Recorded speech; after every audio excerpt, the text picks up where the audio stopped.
E aí galera, tudo bem? Eu acho que esse aqui é o quarto vídeo dessa série dos 5 anos aqui na América, né? E o que eu quero falar hoje é um vídeo sobre economia. Estou até aqui com o meu iPad aqui na mão para usar minha colinha aqui e conversar com vocês sobre por que economia é tão importante no nosso bem-estar.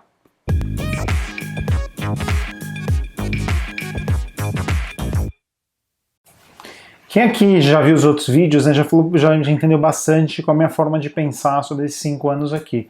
Mas um fator muito importante que tem é o fator da segurança, né? Foi o primeiro vídeo que eu fiz falando sobre segurança, e uma das seguranças é a segurança econômica, né? E eu quero falar nesse vídeo aqui exatamente sobre economia, e comparar a economia do Brasil com a dos Estados Unidos do momento que eu saí do Brasil, e no momento que eu cheguei aqui, como é que estava e como é que está hoje, né? Porque no fundo, a economia é um reflexo de muita coisa que acontece no dia a dia, né? Número de oportunidades, número de chances que você tem de crescer, número de concentração de renda e tudo mais, né? E a economia americana ela é muito forte, baseada no consumo interno, né? Então, quando está tudo muito bem aqui nos Estados Unidos, você vê o consumo interno absurdo, né? E quando as coisas começam a ir mal, quando o consumo interno começa a reduzir, a economia despenca. E nesses últimos anos, a economia tem crescido muito, né? Tirando agora 2020 da pandemia, a economia vem crescendo muito.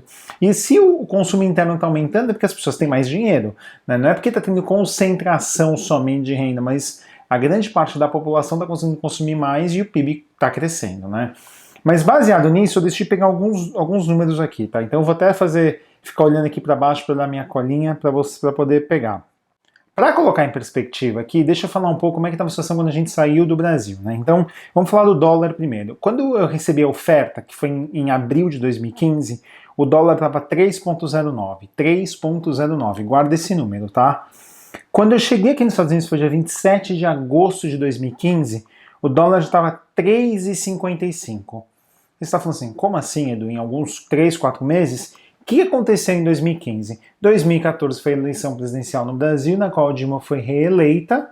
2015 foi o primeiro ano dela na reeleição e foi quando ela começou a mostrar as pedaladas fiscais, né? Teve a história da energia, do gás, um monte de coisa que fez muito investidor perder aquela segurança que eles tinham no Brasil e começar a tirar dinheiro do Brasil, então o dólar começou a subir. Então o dólar estava 3,55 quando eu cheguei aqui nos Estados Unidos, já 27 de agosto, tá? Quando e a Paty veio junto comigo, aí a Paty voltou para o Brasil, a Paty e o Arthur, e eu fiquei indo e voltando por 2 ou 3 meses, e a gente veio para cá definitivamente dia 20 de novembro, tá?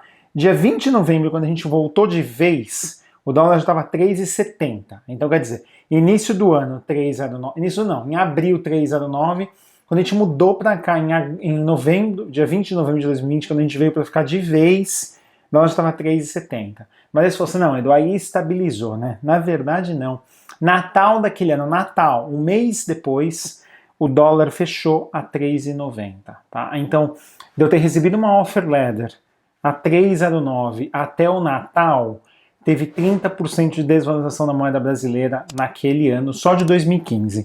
O dólar hoje está 5,40, tá? Então, em 5 anos, a gente teve uma desvalorização do real contra o dólar de 75%, mais ou menos, né? Faz a conta aí você. Mas aí vamos pensar em outra coisa, vamos pensar como é que estava a economia, né? Porque o dólar é um dos fatores, né? A valorização da moeda é um dos fatores, mas como é que estava o PIB do Brasil, né? Então vamos lá. O PIB do Brasil em 2014, né? Quer dizer, o ano anterior que eu saí, o PIB do Brasil tinha batido 2,4 trilhões de dólares. 2015, 2016 já tinha caído para 1,8. 2017 subiu para 2 trilhões. 2018 e 2019, 1,8 trilhões de dólares é o PIB brasileiro. Então, quer dizer, basicamente, de 2014, de quando eu saí para agora, teve uma queda de mais ou menos 25% no PIB em dólar. Mas, em real cresceu. Em real cresceu. Só que a desvalorização da moeda foi tão absurda que de relevância mundial, o Brasil perdeu 25% de relevância mundial no PIB. Aí a gente pega nesse mesmo parâmetro, tá? A gente pega os Estados Unidos, tá? Desde 1960, só tiveram 2 anos na qual o PIB americano caiu, desde 1960, que foi 2008, que caiu 0 ponto alguma coisinha, e 2009, que caiu acho que 2%, que foi quando teve aquela crise do subprime, né? A crise dos imóveis aqui nos Estados Unidos, que todo mundo conhece. Todos os outros anos, desde 1960, teve crescimento do PIB. Eu acho que teve um outro ano que teve, acho que 99 ou 90, que teve 0,2 de queda, quer dizer, foi estável. Tá? Então vamos lá. Como comparativo, né, o PIB americano em 2015, lembra que do Brasil foi de 1,8 em 2015. O PIB americano em 2015 foi de 18,2 trilhões. Então, se você fizer a conta aí de padeiro, foi 10 vezes, foi exatamente 10 vezes o PIB americano contra o PIB brasileiro, tá? Se você pegar em 2019, que foi o ano passado, né, o primeiro ano do governo Bolsonaro e aqui o terceiro ano do governo Trump, né? A gente teve aqui 21,4 trilhões de dólares e do Brasil 1,8. Quer dizer, agora a nossa diferença, que era de 10 vezes em 2014, quando eu saí, 2015, né? Agora essa diferença é de 12 vezes. Quer dizer, a gente piorou 20% em relação aos Estados Unidos em apenas 5 anos, tá bom? Apenas 5 anos. Todos esses dados aqui estão no World Bank, tá? Todos esses dados estão no World Bank e dá para você ir lá e ver. Eu vou colocar o link aqui embaixo, você pode ir lá e poder ver todos esses dados estatísticos que eu coloquei aqui. E agora vem o momento opinião do Edu, tá? O momento opinião do Edu é o seguinte, o mais importante numa economia não é só a economia crescer, né? Se a economia crescer, no ponto de vista que você vê que a economia está crescendo e está sendo distribuído para as pessoas. A gente vê isso claramente nos Estados Unidos. Apesar de ter uma concentração de riqueza, como existe em qualquer lugar do mundo, os mais ricos ficam cada vez mais ricos, né? Você vê que a classe média americana ela tem uma vida muito boa, né? O cara que é policial, o cara consegue dar uma vida digna para a família dele, o cara que é bombeiro consegue dar uma vida digna para a família dele. E por quê? Porque a economia, além dela ser estável, o cara poder ter um planejamento de longo prazo, né, o cara não tem uma preocupação de que ele tem que fazer as coisas agora, porque amanhã pode tudo piorar. Então, essa segurança econômica que existe nos Estados Unidos é um negócio fantástico. Por exemplo, o último trimestre aqui, mostrou que a queda do último trimestre americano foi de 9% de queda por conta da pandemia, tá? Na Europa, se pega, por exemplo, a Alemanha, foi de 12%, tá? Então, assim, mesmo com tudo que está acontecendo, a economia americana está se segurando, vamos colocar dessa forma, tá? A economia americana está se segurando de uma forma ou outra. Quando voltar a economia ao normal, quando a pandemia passar, eu fortemente acredito que a gente vai ter aquele pico de consumo com algumas indústrias que vão para o beleléu, né? A indústria, por exemplo, a indústria aérea vai ter bastante dificuldade, a indústria do turismo em geral vai ter bastante dificuldade, né?